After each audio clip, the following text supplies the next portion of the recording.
Решил, значит, я сделать ремонт. Мне 20 лет, у меня абсолютно никакого опыта, но мне кажется, так даже интереснее.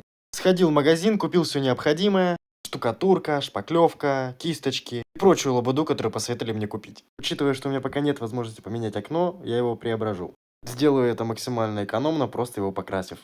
Клею скотч как могу, беру черную краску и начинаю красить. Кое-как аккуратно это делаю и снимаю скотч. И результат, конечно же, покажу сейчас.